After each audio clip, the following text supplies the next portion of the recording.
Buen día a todos, a todas.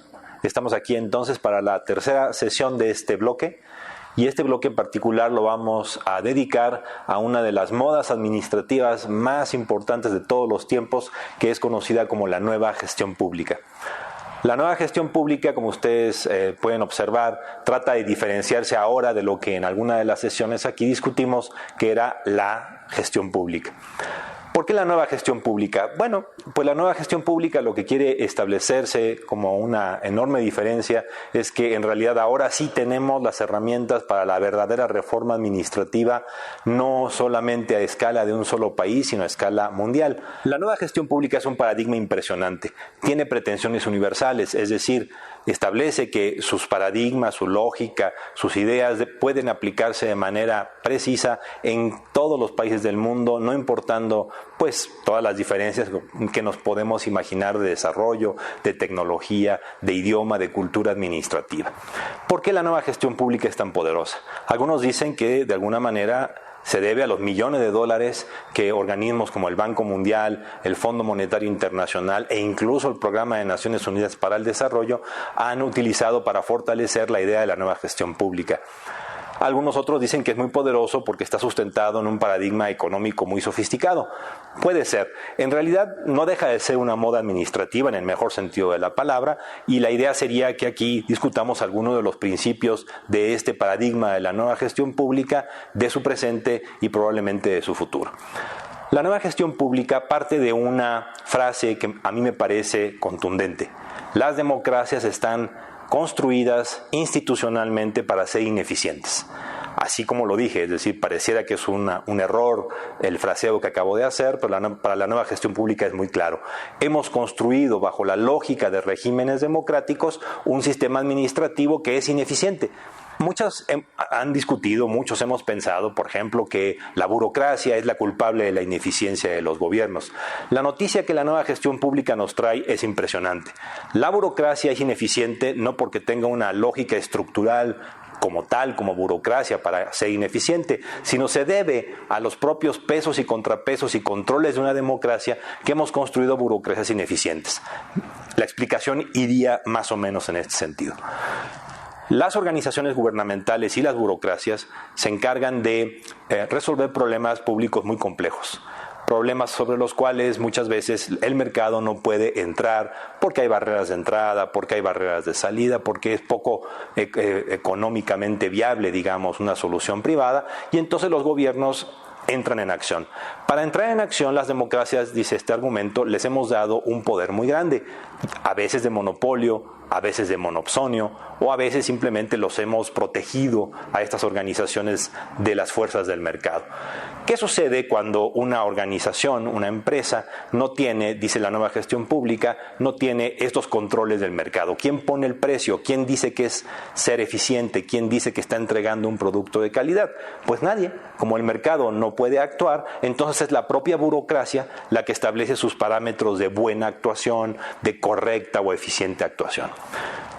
Siendo así, entonces las democracias les hemos dado a estos actores burocráticos un enorme poder y este poder tiene que ver con una asimetría de información muy poderosa.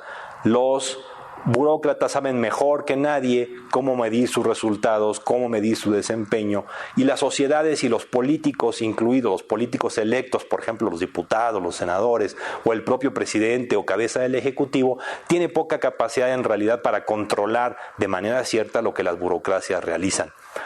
Un autor muy importante de esta argumentación escribió un libro en 1973 y este libro es probablemente paradigmático para la nueva gestión pública, es William Niskanen. Niskanen lo que comprobó en este libro, o trató de comprobar en este libro, es que las burocracias eran capaces de proponer presupuestos más altos sin demostrar que iban a lograr mejores resultados. A este se le conoce como el paradigma de la burocracia maximizadora del presupuesto.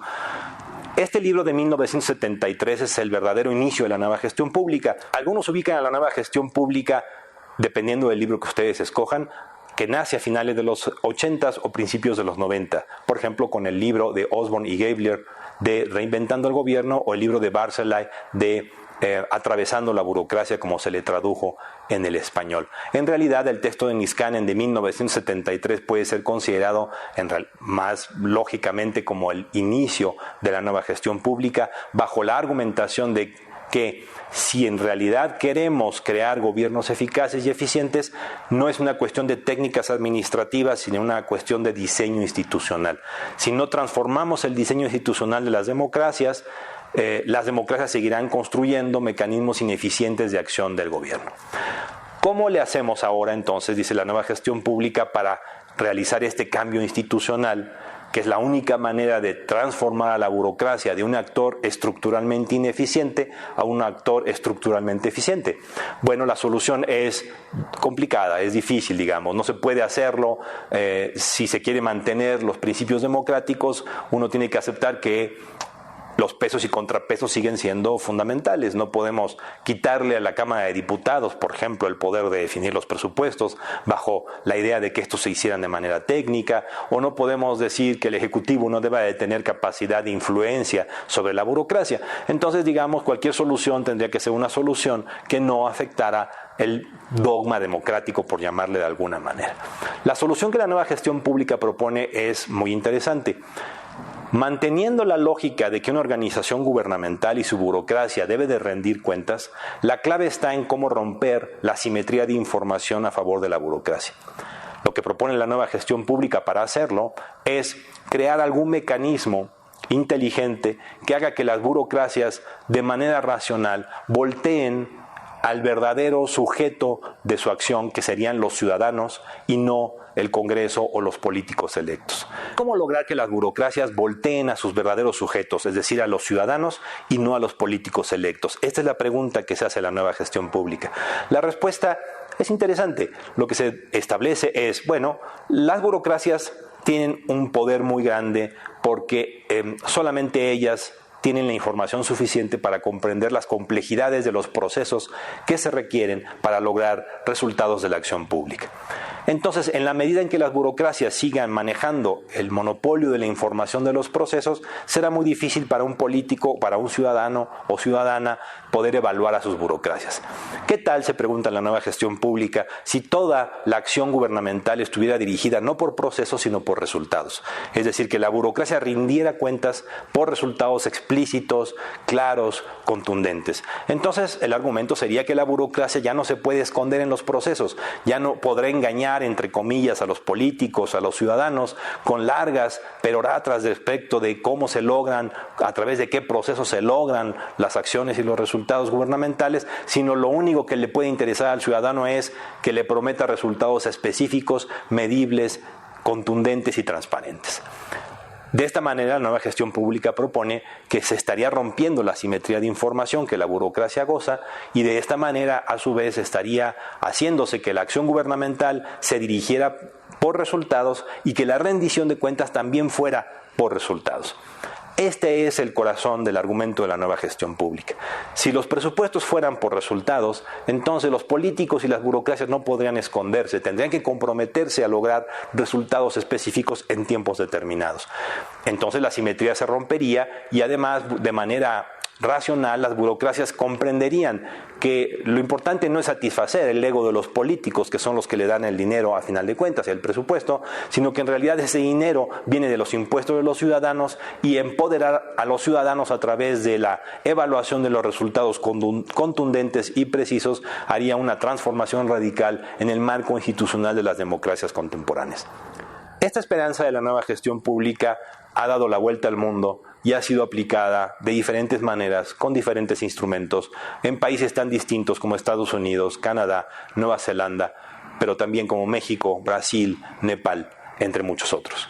La ola de la nueva gestión pública es una ola internacional, es una ola muy poderosa. Su argumentación es tremendamente seductora, sin lugar a dudas. ¿Quién no quiere tener gobiernos que rindan cuentas por resultados? ¿Quién no quiere tener gobiernos que nos den mejores resultados con menos recursos, que también ha sido parte del argumento de la nueva gestión pública? Pues todos queremos tener un gobierno de ese tipo. La pregunta que sigue, sin embargo, es ¿cómo le ha ido en la práctica la nueva gestión pública? Esta no es una corriente académica estrictamente o solamente, digamos, ya ha sido aplicado en muchos países durante mucho tiempo. Ya tenemos digamos de alguna manera, datos que nos dicen qué tan bien o qué tan mal ha resultado esta idea de la nueva gestión pública. La noticia es que los resultados son mixtos. Hay algunas cuestiones que han cambiado de manera interesante y hay otras cosas que, sin embargo, parece ser que hay más simulación que otra cuestión. Por ejemplo, los presupuestos por resultados. Suena muy atrayente, ¿no? Presupuestos que están dirigidos a resultados significa que la política ya no tiene por qué entrar. Simplemente es un asunto técnico definir los resultados y dirigir toda la acción gubernamental a esos resultados. En la práctica, el asunto es bastante más complicado. La política vuelve a entrar por todos lados. La pregunta es muy sencilla. ¿Quién diseña? ¿Quién decide qué son los resultados que hay que alcanzar? ¿Todo el mundo estaremos de acuerdo con cualquier resultado definido por un político o por un grupo de interés? Seguramente no. Los presupuestos por resultados requiere que alguien defina los resultados y el proceso de definición de los resultados no es enteramente un proceso técnico, también es un proceso político. Entonces, la promesa que la nueva gestión pública realizó de despolitizar completamente a la administración pública gracias a que lo que se iban a plantear definir eran resultados, en la práctica ha sido mucho más difícil de desarrollar. Lo mismo ha pasado con otras técnicas que ustedes pueden investigar, como los vouchers en educación, como las evaluaciones del desempeño, que forman parte del abanico de las propuestas de la nueva gestión pública, que hoy día algunos aducen ya va en retirada ante una falla adicional, que es: si los gobiernos ya no son políticos, entonces ¿qué pasó con la posibilidad de la captura? Es decir, los intereses externos que pueden capturar a un gobierno cuando el gobierno no pone los suficientes detalles en los procesos. Recordarán que los procesos para la nueva gestión pública ya no son lo importante, solamente los resultados, pero son los procesos los que nos aseguran y controlan las posibilidades de captura de la acción gubernamental por actores externos muy poderosos o por grupos de interés. Por eso es que para muchos la nueva gestión pública va en retirada. La última razón por la cual la nueva gestión pública también ha sido atacada es que ha producido una heterogeneidad de la acción gubernamental dirigida por resultados, donde cada agencia se le ocurren resultados y va por su propio camino. ¿Qué pasó con la idea de la coordinación gubernamental para atacar problemas mucho más complejos en términos sociales, como la pobreza, como la equidad, como la igualdad? Muchos acusan a la nueva gestión pública de haber descuidado estos otros elementos muy importantes. Bueno, pues este sería el fin de esta sesión. Espero que haya sido interesante. Nos vemos en la próxima.